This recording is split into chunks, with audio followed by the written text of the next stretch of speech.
Bien, en este vídeo os voy a explicar los problemas de precipitación del grado en química de la asignatura de Química General. El primer problema es ordena por orden decreciente de solubilidad los siguientes precipitados: el sulfato de bario, el complejo ferrocianato de hierro 3 y el fosfato de calcio y el fluoruro de cerio. Bueno, para ello simplemente lo que tenemos que hacer es despejar, o vamos a denominar a X a la solubilidad molar del correspondiente sólido. Conocemos por las tablas que el pKs, que es igual a menos logaritmo de Ks, nos va a dar la constante del producto de solubilidad, que es igual en el primer compuesto 10 elevado a menos 10.0, en el segundo compuesto 10 elevado a menos 40.52, en el tercer compuesto 10 elevado a menos 32,7 y en el último compuesto 10 elevado a menos 17,9. Todos estos datos los tenéis en la tabla que se os proporcionó de las constantes del producto de solubilidad. Bien, atendiendo a esto, ya sabemos que el producto de solubilidad, como conocemos por otros cursos anteriores, es igual al producto de las concentraciones de las especies iónicas en disolución. Si a ese valor de X le llamamos solubilidad molar del sólido, nos quedaría para el primer compuesto, que sería X por X, es decir, X cuadrado, con lo cual la solubilidad tendría un valor, por lo tanto, igual a 1,0 por 10 elevado a menos 5, simplemente extrayendo la raíz cuadrada del valor que tenemos en las tablas.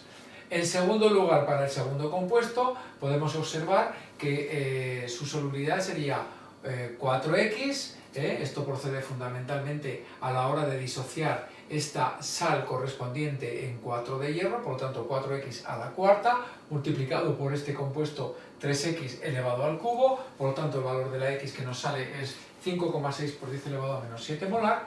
En el tercer compuesto, que es el fosfato de calcio, el valor del calcio elevado al cubo, fosfato elevado al cuadrado. En el caso del calcio sería 3X, que corresponde al índice de la ecuación química, es decir, 3X elevado al cubo por 2X elevado al cuadrado. De ahí despejamos el valor de X, que nos sale 1,1 por 10 elevado a menos 7 molar.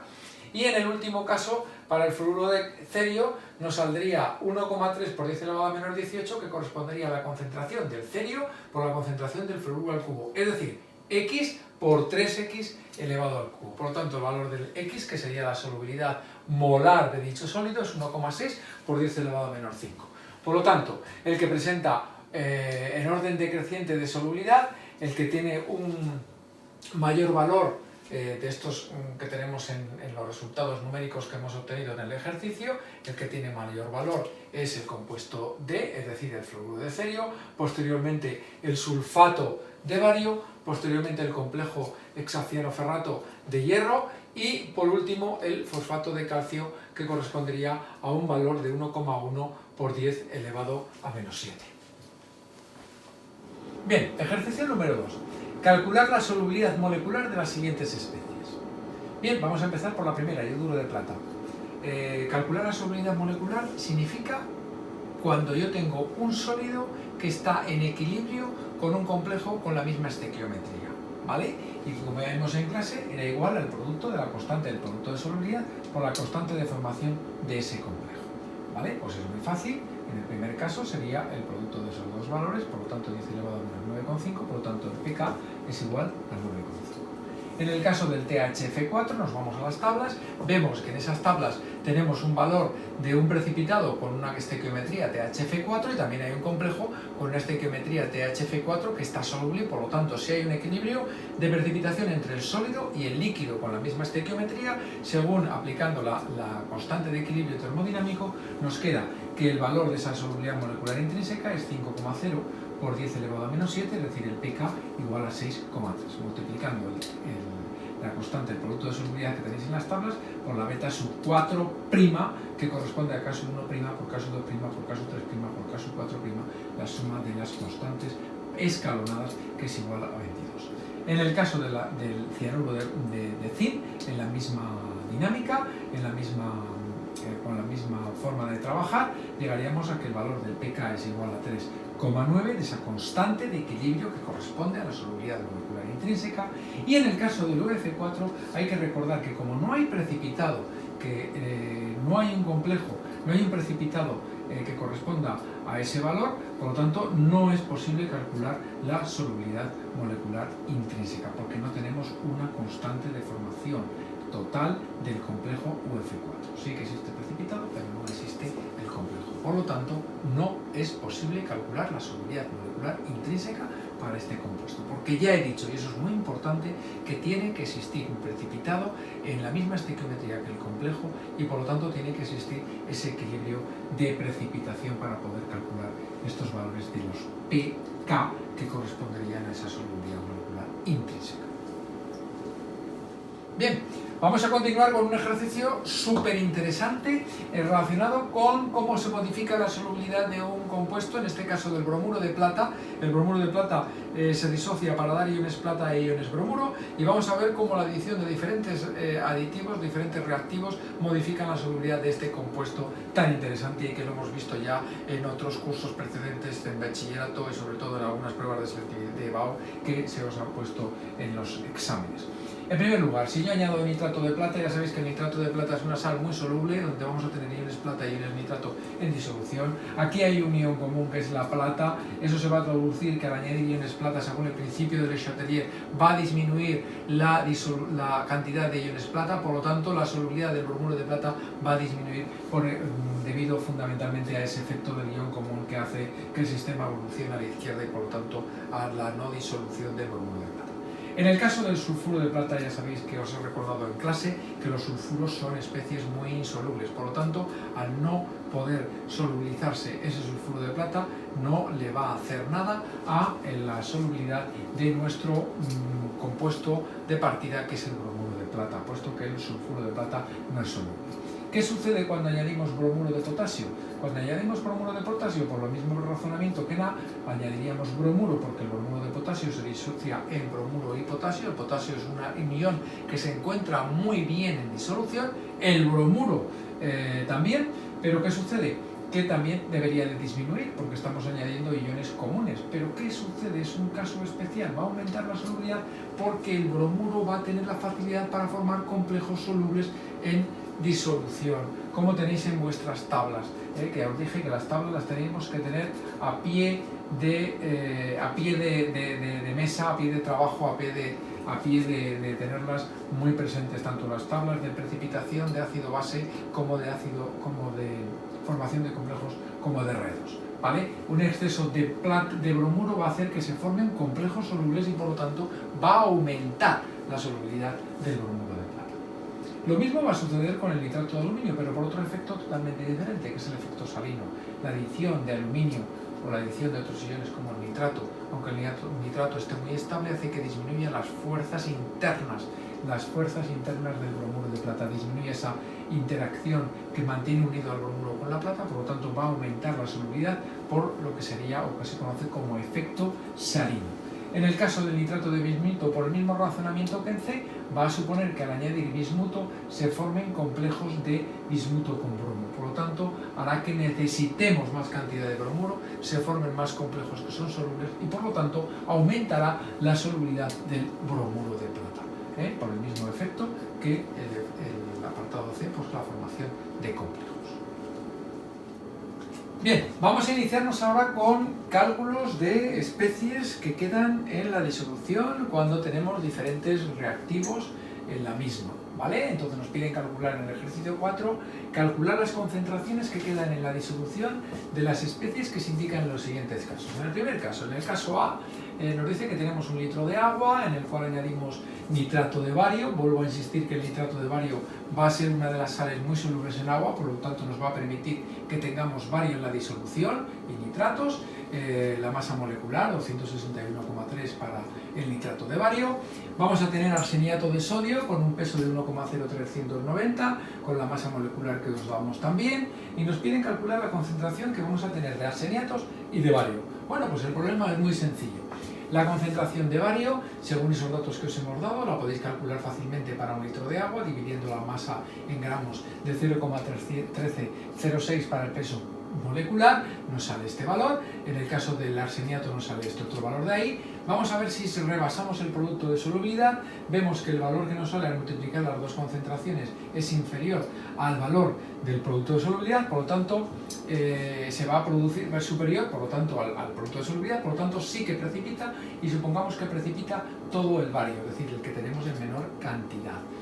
Según la ecuación estequiométrica que tenemos aquí, y haciendo los cálculos en relación a los coeficientes que aparecen en la ecuación química y que vosotros ya conocéis, nos vamos a calcular las concentraciones para esa constante del producto de solubilidad, que es 7,9 por 10 elevado a menos 50, que será igual a 4,7 por 10 elevado a menos 3 elevado al cuadrado multiplicado por la concentración de bario. La concentración de bario que a mí realmente me queda en disolución sin precipitar es un valor extremadamente pequeño de 7,9 por 10 elevado a menos 16. Por lo tanto, vemos que esa concentración de bario que a mí me sale es mucho menor que la concentración inicial de bario de 5 por 10 elevado a menos 4, por lo tanto podemos suponer que la cuestión inicial o la suposición inicial era válida. En el caso B, nos dicen, a continuación, en el caso B, nos dicen que se mezclan 50 mililitros de una disolución 0,1 molar de bromato de bario con 100 mililitros de una disolución 0,01 molar de sulfato de plata, completándose el volumen hasta 1 litro, y nos piden calcular las concentraciones de sulfato, de plata, de bromato y de bario. Estas serían las concentraciones iniciales que tenéis que calcular, que eso ya lo sabéis hacer perfectamente, dividiendo la masa en gramos que os he dado para el volumen que tenéis ahí, dividiendo evidentemente el 0,1 molar del bromato de bario que se disocia en bromato y bario. Bueno, como mezclamos los volúmenes, nos van a salir cantidades que serán concentraciones molares que van a ser por la mitad, y por lo tanto estas serían las concentraciones de saque. Vamos a ver qué pasa si yo tengo plata con bromato. Plata con bromato, este sería el precipitado que se forma. Vamos a ver si se produce esa precipitación. Vemos que no se precipita porque el producto de las concentraciones en disolución no sobrepasa el producto de solubilidad, y por lo tanto sí que vemos que en el caso del bario, que es el otro de los iones que tenemos con sulfato, sí que se sobrepasa, y por lo tanto tendríamos un precipitado de sulfato de bario. Por lo tanto vamos a suponer que precipita todo, y en ese valor nos llega a permitir calcular la concentración de sulfato, porque la concentración de sulfato es inferior a la del bario para que se produzca la precipitación del sulfato de bario, pero aún así observar que me queda una cantidad de sulfato en la disolución que es de 2,0 por 10 elevado a menos 8 molar. ¿Esto qué significa? Significa que aunque nosotros consideramos que precipita todo el sulfato de bario como sólido, como precipitado, nos queda en disolución una pequeña cantidad de sulfato, del orden de 2,0 por 10 elevado a menos 8, es decir, 0,7 ceros y 2, ¿vale? Que es un valor relativamente pequeño. A partir de ahí calcularíamos la concentración del bario, que es lo que me quedaría evidentemente sin que haya reaccionado con el sulfato, que es 4,9 por 10 elevado a menos 3, y en el caso del bario y en el caso del bromato, pues serían los valores que tenéis ahí que ya hemos calculado. Bien, el ejercicio número 5 en precipitación es un ejercicio súper interesante. ¿Por qué es muy interesante? Pues por la sencilla razón de que tenemos una disolución donde yo tengo nitrato de estroncio, el nitrato de estroncio con una concentración que es la que tenéis ahí, 0,001 molar, es decir, 10 elevado a menos 4 molar, ¿vale? Y donde yo voy a añadir fosfatos. Fijaros que el nitrato, insisto, vuelvo a ser reiterativo, perdonad que sea tan reiterativo, va a ser muy reiterativo. ¿Por qué? Porque el nitrato se disocia rápidamente en nitratos y estroncio. Yo voy a tener estroncio en la disolución, lo mismo que habéis tenido en la introducción al laboratorio químico cuando habéis tenido ahí el estroncio, que si lo queréis identificar lo podéis identificar de varias maneras y veréis que tenemos ahí estroncio, pero bueno, no es metodología de este ejercicio, pero tendríamos el estroncio en disolución como estroncio 2 positivo. Añadimos fosfato.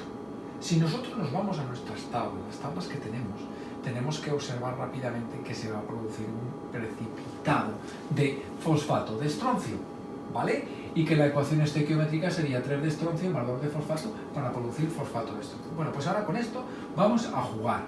¿Cómo vamos a jugar? Primero, en el primer ejercicio. ¿Qué tendrá que suceder para que yo teniendo una cantidad de estroncio, qué cantidad tengo que añadir de fosfato para que precipite? Pues la cantidad de fosfato atendiendo al producto de solubilidad que vosotros tenéis en las tablas, la KPS, es decir, 1,6 por 10 elevado a menos 28, que será el producto de las concentraciones en disolución. Tenemos la del estroncio y nos falta calcular la de fosfato al cuadrado. Por lo tanto, despejamos fosfato y nos queda que la concentración tendrá que ser 1,3 por 10 elevado a menos 5 molar para que se produzca esa precipitación, ¿vale? ¿Qué sucede en el caso de que yo tenga que obtener una precipitación únicamente de un 10%? ¿Vale? Para que empiece a precipitar, esta sería la concentración. Sobrepasar el producto de solubilidad. Para que precipite el 10%, ¿qué significa el 10%? Pues significa que en la disolución me va a quedar el 0,90% de estroncio, porque el otro 10% se ha ido como fosfato de estroncio, ¿de acuerdo? Bien, pues si me queda el 90%, esto es lo que me quedará en la disolución, 9 por 10 elevado a menos 5 molar de estroncio en disolución. Por lo tanto, la constante del producto de solubilidad que tenemos anteriormente sería esta concentración, el fosfato, me sale ahí esa concentración de fosfato. Una concentración de fosfato, cuidado, porque también le tengo que añadir esto que aparece aquí, que es muy importante. ¿Qué es lo que le tengo que añadir? Pues le tengo que añadir o le tengo que sumar esta expresión que tenéis aquí. Por cada litro de disolución ha precipitado la tercera parte de ese 10% como moles de fosfato de estroncio, ¿vale? Que corresponde a fosfato. Es decir, que la concentración sería 2/3 de 10 partido por 100 de 10 elevado a menos 4 molar, que habría que añadírselo a lo anterior. Y me quedaría este valor que tenemos aquí. Es decir, que no solamente es lo que tengo que añadir de fosfato, sino también la cantidad de fosfato que se me ha formado por el 10% que ha precipitado, ¿vale? Son dos temas que tenemos que tener en cuenta. Yo creo que aquí queda esto muy clarito y luego ya tendríamos este apartado que le tenemos que sumar a esta concentración de 1,5 por 10 elevado a menos 5 molar. Bueno, en el apartado C es lo mismo, es el mismo que el B, en vez de ser un 10%, pues que precipite un 99%. Si precipita un 99% de estroncio del que he añadido, me va a quedar un 1% de estroncio en disolución, con lo cual sería reiterativo este procedimiento, igual que en el caso B, que no lo voy a comentar para no liar más el ejercicio. Bien, ejercicio número 6. En el ejercicio número 6 nos indican sobre una disolución de nitrato de torio. Vuelvo a ser insistente, nitrato de torio nos va a dar el torio en disolución y el nitrato. El nitrato va a estar muy estable en la disolución como tal, no va a afectar a nada, no estamos hablando de temas de redos ni nada por el estilo, y vamos a tener el torio 4 positivo. Y se añade fluoruro de sodio. Si añadimos fluoruro de sodio, tenemos que ir a nuestras tablas y ver que se puede formar un complejo de THF4 y de la misma estequiometría en los precipitados THF4 sólido. Si nosotros construimos el diagrama de reaccionabilidad, bueno, la pregunta que nos hacen es calcular la concentración de THF3, del complejo THF3 en la disolución. Primero, construimos nuestro diagrama de reaccionabilidad también, aparte de conocer la constante del producto de solubilidad que la tenemos en las tablas, que es 10 elevado a menos 28,3, que multiplicado por el beta 4' para ese complejo, que es 10 elevado a 22, nos sale 10 elevado a menos 6,3, que por lo tanto vemos que esa solubilidad molecular intrínseca es mucho inferior a la concentración que tenemos inicial de torio. Por lo tanto, se forma precipitado porque sobrepasamos esa solubilidad molecular y entonces nos piden calcular qué cantidad de torio tenemos. Por lo tanto, la cantidad de torio multiplicado por 10 elevado a menos 1 elevado a la cuarta, que sería el producto de solubilidad, que es igual a 10 elevado a menos 20,3, calculamos la concentración de torio, y una vez que calculamos la concentración de torio con la constante de formación inicial de TH más fluoruro para dar THF3, podemos calcular nuestra concentración del complejo torio-fluoruro con 3 cargas positivas. Y este sería el valor de la concentración. ¿Qué sucede en el caso 2, en el caso B? calcular la concentración total de torio en disolución si el valor de PF es igual a 10. ¿De acuerdo? Cuando es 10, es 10 elevado a menos 10 elevado a la cuarta, multiplicado por la concentración de torio. Este valor hace que sea muy inferior al valor de la constante del producto de solubilidad, de la solubilidad molecular que habíamos calculado anteriormente, intrínseca. Por lo tanto, no hay precipitado, o la concentración de torio, como no ha habido precipitado, será la inicial, es decir, 10 elevado a menos 2 molar.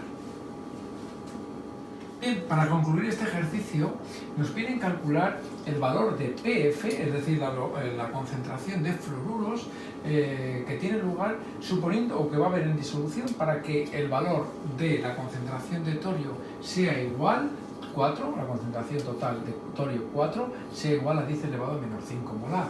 Evidentemente eso va a ser posible porque 10 elevado a menos 5 molar es mayor que 10 elevado a menos el valor 6,3. Por lo tanto, podemos decir que esa concentración de 10 elevado a menos 5 va a ser igual a la suma de todas las especies de torio que yo tengo en la disolución, es decir, de tanto torio libre en disolución, torio con un fluoruro, torio con 2, torio con 3 ligandos o torio con 4 ligandos en la disolución.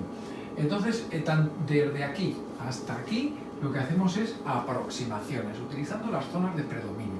Voy a suponer, en primer lugar, por ejemplo, que domina la especie de torio 4, es decir, que torio 4 en disolución, esa especie iónica, correspondería a la concentración inicial de 10 elevado a menos 5 molar. Entonces el valor del pH por el diagrama de reaccionabilidad que vosotros conocéis para los complejos, que corresponde también a lo que serían los diagramas de predominio, los logaritmos de la constante de formación de los distintos complejos, igual al PL, en este caso PF, a partir de 7,80 la especie que predomina es torio, pues nos tendría que salir un valor de PF con los cálculos que vamos a hacer aquí, que tendrían que ser en torno a 7,80.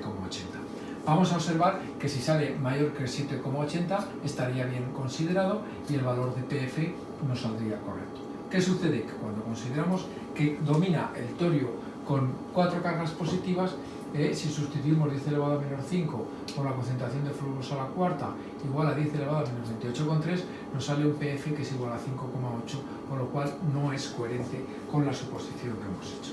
De la misma forma podríamos hacer considerando que funciona en THF3, que sería la especie mayoritaria, para lo cual para calcular la concentración de fluoruros tendré que utilizar la constante K1'. En el caso de que predomine esta especie THF2 tendré que utilizar la constante β2', que como os dije en clase la calcularía a partir del K1' por K2', o en el caso de que predomine por ejemplo el THF4, el valor del PF me tendría que salir menor que 3,2, que tampoco en este caso es la suposición correcta, y sí que suponiendo que predomina el complejo THFE3 con una carga positiva, en ese caso, como el valor del PF me sale igual a 4,5, es decir, el PF está menor que 5,0, por lo tanto estaríamos en esta zona donde predominaría por lo tanto el THF3, y ese sería el valor del PF para este ejercicio. ¿Vale? Es un ejercicio muy importante, muy importante, porque nos establece las zonas de predominio en los equilibrios de precipitación, teniendo en cuenta también lo que sería el equilibrio de precipitación, la constante de solubilidad molecular intrínseca que se produce cuando tengo un equilibrio de precipitación, cuando tengo un sólido en disolución. En ese caso concreto, cuando hay un complejo con la misma estequiometría que el precipitado, se produce ese equilibrio de precipitación que, como ya sabéis, y como cualquier equilibrio, tiene que tener una constante de equilibrio que se denomina solubilidad molecular intrínseca, que considera tanto la constante del producto de solubilidad que tenéis tabulado como las constantes de formación de complejos que también están tabuladas. Bien, en el ejercicio 7 es un ejercicio muy sencillo, en el cual es más bien teórico, donde nos recordamos fundamentalmente el concepto de anfótero. Nos dicen que si hay una concentración 1 molar es anfótero el berilio respecto del pH. El diagrama de reaccionabilidad para los distintos complejos del berilio con los iones OH, donde tendríamos berilio con OH con una carga positiva, berilio OH2 que estaría también en disolución, o el berilio con OH que por un exceso de hidróxido, pues para formar un complejo que está en disolución. el BOH2, que estaría en equilibrio con un complejo, el precipitado en equilibrio con un complejo. Como nos dicen, el berilio en estado sólido, si le añadimos OH, puede dar lugar a la formación del complejo que tenéis ahí, donde la constante B sub 3' es igual a este complejo partido por la concentración de berilio y partido por la concentración de OH menos al cubo. Por lo tanto, la concentración de berilio, complejo OH3,1 negativo, sería igual a beta sub 3' multiplicado por berilio y por OH menos al cubo, es decir, que berilio por OH menos al cuadrado es la constante del producto de solubilidad del precipitado berilio hidróxido de berilio y multiplicado por OH. Si suponemos que se disuelve todo el sólido que hemos obtenido anteriormente, que es 1 molar, quiere decir que esta concentración al disolverse estaría en forma de berilio trióxido de berilio, complejo de trióxido de berilio, ese anión que está en disolución. Por lo tanto, 1 sería igual a 10 elevado a menos 22,2, que sería menos 2,2, que sería el producto de beta sub 3' por KPS, que lo tenemos tabulado, y por la concentración de OH. La concentración de OH nos sale igual a 158 molar, y esto realmente es un dato imposible. Por lo tanto, no podría tener lugar ese enunciado que hemos visto anteriormente, ya que el valor de la concentración de agua es 55,6 molar, no el valor de la concentración de OH, y es igual a 158 molar, es un valor imposible. Ejercicio 8. Dice, ante un vertido tóxico de plomo 2 en concentración 0,05 molar, se decide desechar ese tóxico, ese precipitado de plomo, añadiendo hidróxido de sodio. Nos dicen calcular el porcentaje de plomo 2 que se puede precipitar de esta forma, sabiendo que la precipitación máxima se va a encontrar en el punto intermedio de ese intervalo de precipitación. Para ello, lo primero que tenemos que calcular es la máxima precipitación. La averiguaremos si se produce la máxima precipitación a la concentración de plomo 2. La solubilidad molecular de ese hidróxido de plomo en equilibrio con el precipitado será calcular el K sub 1' por K sub 2', que corresponderá al beta sub 2', que es el hidróxido de plomo en disolución, multiplicado por la constante del producto de solubilidad, y que sería la solubilidad molecular intrínseca igual a 10 elevado a menos 3,5.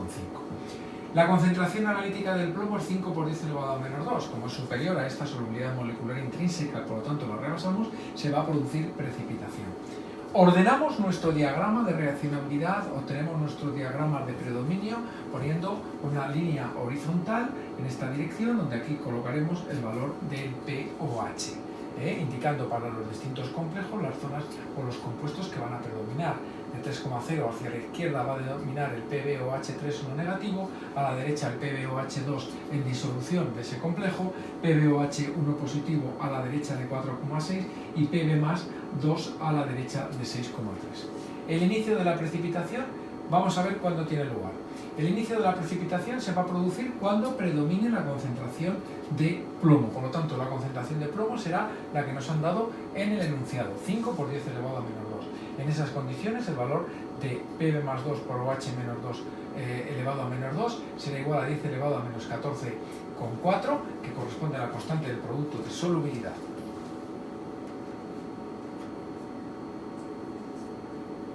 Entonces, la concentración de OH será igual, por ese valor, a 2,8 por 10 elevado a menos 7, por lo tanto el pOH será igual a 6,5. La solución es coherente, evidentemente, con la suposición inicial, puesto que a este valor de 6,5 predomina en la concentración de plomo en disolución. Vamos a suponer ahora que se produce una redisolución por una gran cantidad de exceso de OH, por lo tanto ahí se redisolvería el precipitado y tendríamos PbOH3,1 negativo en disolución. Por lo tanto, vamos a suponer que ahora predomina el PbOH3,1 negativo, que es cuando menos precipitados vamos a tener. El valor de pOH que nos va a salir es de 0,8, por lo tanto también estaríamos en una fase coherente. El punto intermedio de precipitación será entre el 6,5 y el 0,8. Dividiendo por 2 nos saldrá un valor de 3,65. Ese sería el punto de máxima precipitación, el punto medio entre los dos extremos, el de inicio de la precipitación y el de máxima precipitación de ese precipitado, que se va a producir que cuando añadamos un exceso de OH ya se va a producir la redisolución formando el complejo PbOH3,1 negativo.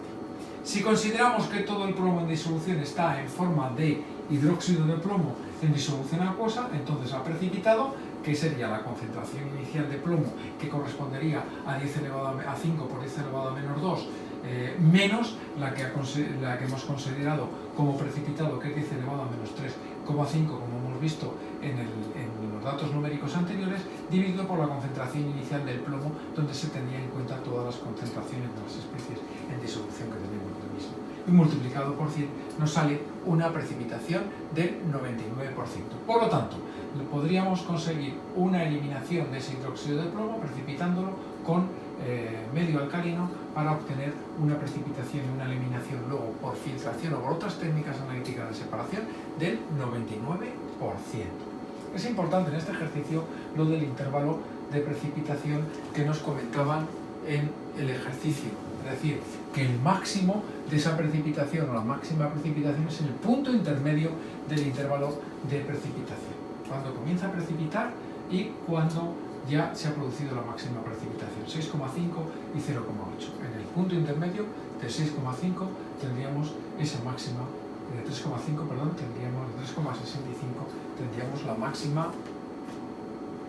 de 3,65 tendríamos la máxima precipitación y podríamos calcular posteriormente el contenido de porcentaje que se ha producido del mismo, que es del 99%. El ejercicio 9 es un recopilatorio de todo lo que sería el apartado de equilibrio de precipitación con zonas de predominio. Es un ejercicio muy sencillo en el cual nos dice que dibujemos el diagrama de zonas de predominio para el mercurio 2 en presencia de yoduro, incluyendo los intervalos de precipitación en los siguientes casos. Vamos a suponer el primer caso donde la concentración del mercurio 2, con todas las especies que ello conlleva, es 10 elevado a menos 6 molar. En primer lugar, lo único que hemos hecho es poner en forma de PI menos logaritmo de I o logaritmo de las constantes de formación, como ya hemos visto en ejercicios anteriores en otros temas, los diagramas de predominio para los valores de los logaritmos de caso 1', caso 2', caso 3' o caso 4', evidentemente con estos zonas de predominio 2,2, 3,8, 10,9 y 12,9. Hay que observar que siempre que exista algo de precipitado en el sistema, debe de haber en la disolución la concentración de HGI2 en disolución. Ese HGI2 en disolución de ese complejo con esa misma estequiometría que el precipitado será igual a beta sub 2' por la K sub S, es decir, 6,3 por 10 elevado a menos 5.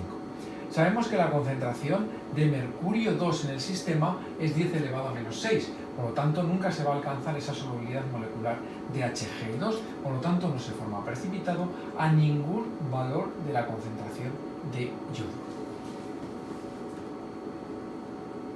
En el caso B, donde la concentración de mercurio 2 es 10 elevado a menos 4, y donde hemos dicho que la concentración, este es un poco más complicado como podemos observar, la solubilidad previamente molecular calculada anteriormente, 6,3 por 10 elevado a menos 5 molecular, a menos 5 molar, podemos observar que el intervalo de precipitación se extiende dentro de la zona de predominio de HGI2. Entonces, en primer lugar, al inicio de la precipitación, la segunda especie que más va a predominar se encuentra en la zona próxima en el diagrama HGI2, es decir, la HGI1 positivo.